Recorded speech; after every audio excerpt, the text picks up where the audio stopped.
Hello everyone, welcome back to Vikas Teach YouTube channel. In this video, we'll discuss biggest breaking news from TCS. That is, TCS delays onboarding of over 200 lateral recruits. As many of us know that TCS has postponed the onboarding of several lateral hires by at least 3 to 4 months due to project deferrals and budget cuts.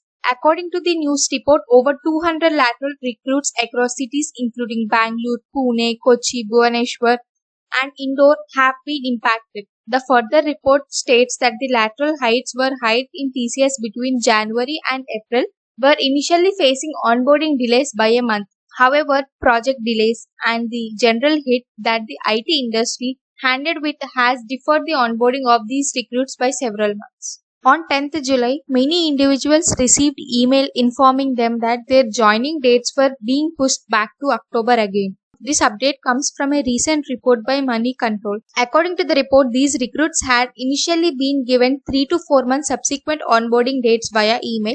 Unfortunately, all of these dates were eventually postponed to October. That's all for this video. If you found this information helpful, please like, share and subscribe to Vikas Teach YouTube channel.